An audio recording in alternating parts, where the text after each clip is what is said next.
ورحمۃ اللہ وبرکاتہ۔ پڑھو اور گریبان میں جھانکو، عورت برائے فروخت۔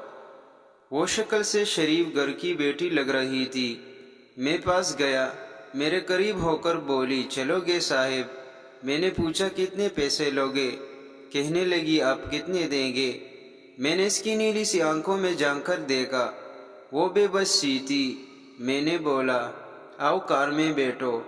وہ ڈر رہی تھی، کہنے لگی کتنے آدمی ہو؟ میں نے کہا ڈرو نہیں، میں اکیلا ہی ہوں۔ وہ خاموش بیٹھی رہی، پھر کہنے لگی آپ مجھے سگریٹ سے اذیت تو نہیں دو گے؟ میں مسکرایا بالکل بھی نہیں۔ پھر اس نے ایک لمبی سانس بھری، آپ میرے ساتھ کوئی ظلم تو نہیں کریں گے؟ آپ چاہے مجھے 500 کم دینا، لیکن میرے ساتھ برا نہ کرنا پلیز۔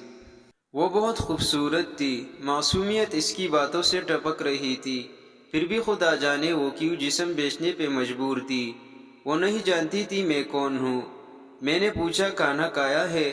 کہنے لگی نہیں۔ میں نے ہوٹل کے سامنے کار روکی۔ ہوٹل والا مجھے جانتا تھا، اس نے جلدی سے کھانا پیک کیا، مجھے دیا۔ میں کار میں بیٹھ گیا۔ آ کر میں اپنے آفس کی طرف چل دیا۔ چوکیدار نے دروازہ کھولا۔ میں نے کار پارک کی۔ رات کے 11 بج رہے تھے، سب اپنا اپنا کام کر رہے تھے۔ وہ مسلسل میری طرف دیکھی جا رہی تھی۔ میں نے کھانا پلیٹ میں ڈالا، اسے کہا ہاتھ دھو لو۔ وہ کہنے لگی میں نے نہیں کھانا۔ میں نے پیار سے کہا ڈرو نہیں، کچھ نہیں ہوگا۔ وہ ہاتھ دھو کر آئی، میرے سامنے کرسی پر بیٹھ گئی اور کھانا کھانے لگی۔ جب کھانا کھا لیا تو کچھ کھانا بچ گیا۔ کہنے لگی یہ میں گھر لے جا سکتی ہوں؟ میں مسکرایا کہ بالکل بھی نہیں۔ وہ چپ ہو گئی، برقع اتارنے لگی۔ میں نے کہا رک جائیے، میرے پاس آ کر بیٹھ جائیے۔ وہ حیران تھی، میری آنکھوں میں دیکھ کر بولی جلدی سے اپنا کام کرے، مجھے واپس چھوڑ آئے۔ میں نے کہا نہیں، پوچھوں گا کیوں کرتی ہو ایسا، کیوں بیچتی ہو جسم؟ بس اتنا کہوں گا، چھوڑ سکتی ہو کیا یہ سب؟ وہ میرے چہرے کی طرف دیکھنے لگی۔ آپ پاگل لگ رہے ہیں مجھے۔ میں نے اس کی آنکھوں میں دیکھا، ہاں پاگل ہی ہوں، مجھے سب پاگل ہی سمجھتے ہیں۔ مجھے وہ کہنے لگی اگر کچھ کرنا نہیں تو مجھے واپس چھوڑ کر آؤ۔ میں نے اس کے سر پہ ہاتھ رکھا، پھر پرس سے 30,000 نکالے، اس کے ہاتھ پہ رکھے۔ وہ حیران تھی، کہنے لگی میں نے نہیں لینے، آپ کیوں دے رہے ہیں یہ پیسے مجھے؟ میں نے اس کے چہرے پر ایک تکن محسوس کی تھی۔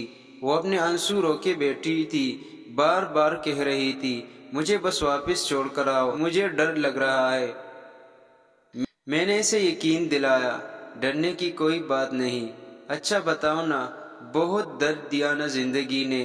یہ سننا تھا کہ اس کی آنکھیں نم ہو گئی تھی، جیسے کوئی قیامت گر گئی ہو اس پہ۔ میں سمجھ چکا تھا کوئی بہت بڑا درد لیے گھوم رہی ہے۔ دروازہ کھولا، کانپتی آواز میں بولی مجھے چھوڑ کر واپس آؤ۔ میں نے اسے بیٹھنے کا کہا، بتایا میرا نام نعمان راجپوت ہے، ڈرو نہیں، خود کو محفوظ سمجھو۔ اسے جب یقین ہو گیا پریشانی والی کوئی بات نہیں تو بتانے لگی شوہر مر گیا، 3 بیٹیاں ہیں، سسرال والوں نے نکال دیا، ماں باپ فوت ہو چکے ہیں، بھائی کوئی نہیں ہے۔ ماموں کے گھر آئی، ماموں کے بیٹے نے میرے ساتھ زیادتی کی۔ میں نے جب مامی کو بتایا تو سب نے مجھے غلط کہا، مجھے دھکے دے کر گھر سے نکال دیا۔ دور کے رشتہ دار نے ایک بڈھے سے میری شادی کروائی،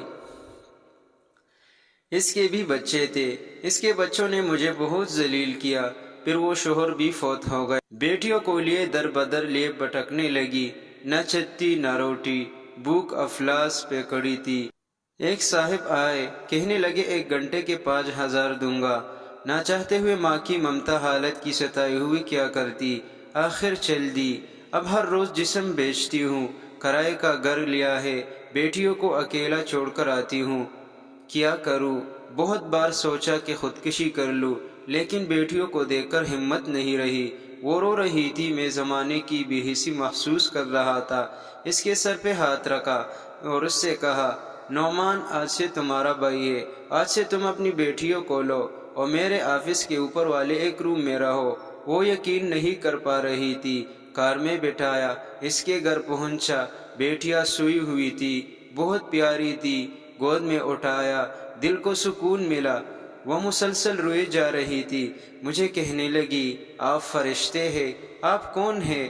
میں اسے اپنے آفس لے آیا، وہ دعائیں دینے لگی، جولی اٹھا کر نہ جانے کتنی دعائیں دیتی رہی۔ میں نے اسے کہا جا کر سو جائیے۔ میں اپنے آفس روم میں گیا، میرے سامنے سے وہ چہرہ گزرا جو ایک لڑکی اپنے شوہر سے جھگڑا کر رہی تھی، اسے کہہ رہی تھی مجھے طلاق دو، تم کو میری قدر نہیں۔ وہ اپنا گھر جلا رہی تھی اپنی بے وقوفی کی وجہ سے۔ وہ بیچاری کیا جانے زمانے کی تلخیاں کیا ہوتی ہے، زمانے کا ڈسنا کیا ہوتا ہے۔ میں بتانا چاہتا تھا اپنا گھر جان بوجھ کر اجاڑنے والی لڑکیوں کو طلاقیں لینا آسان ہے، اس کے بعد جینا موت ہے۔ خدا کی قسم ایک وقت آتا ہے کہ نہ بھائی حال پوچھتے ہیں نہ سگی بہنیں، سب وقت کے ساتھ چہرے کے نقاب بدل لیتے ہیں۔ نعمان ہر جگہ ہر کسی کو تامنے کے لیے کڑا نہیں ملے گا۔ ہاں میری قلم شاید کسی کو بربادی سے پہلے بچائے۔ ہم سفر کیسا بھی ہے وہ تمہاری ڈال ہے، شادی کے بعد سگے بھائی سے خرچہ لینا بھی بھیک مانگنے جیسا لگتا ہے۔ میری باتیں وہ عورت سمجھ سکتی ہے جس پہ ایسا کچھ گزرا ہے۔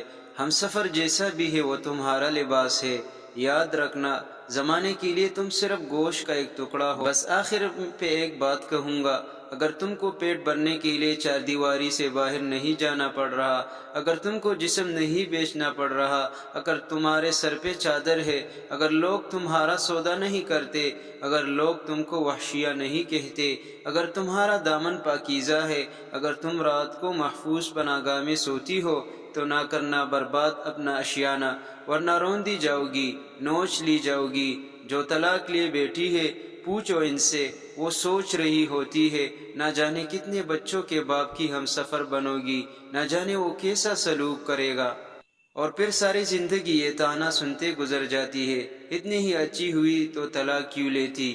خیر وہ لڑکی الحمدللہ محفوظ ہے، لیکن وہ روتی ہے زمانے کی بے حسی پر۔ اور جانتے ہو کسی عورت کی بربادی میں کہیں نہ کہیں مرد ہوتا ہے، محبت کر کے چھوڑنے والا دعوے دار ہو یا نکاح کر کے طلاق دینے والا بدبخت عورت۔ خدا کی قسم میرے معاشرے کی زنجیروں میں جکڑی ہوئی ایک قیدی ہے، کبھی باپ کی پگڑی پہ لٹ گئی، کبھی ساس کے زہر آلودہ لہجے پہ، کبھی شوہر کی انا پہ خاک آلودہ ہو گئی، تو کبھی اولاد کی وجہ سے۔ مرد اگر سمجھ جائے میری اس تحریر کو تو شاید میرا معاشرہ بدل جائے۔ ہاں کچھ عورتیں ہوتی ہیں بازاری، جن کو جتنی بھی عزت دے دو وہ عزت کی چادر سے زیادہ بازار کی رونق بننا پسند کرتی ہے، پھر ایسی بدبخت عورتیں ایک بدبودار معاشرے کو جنم دیتی ہے۔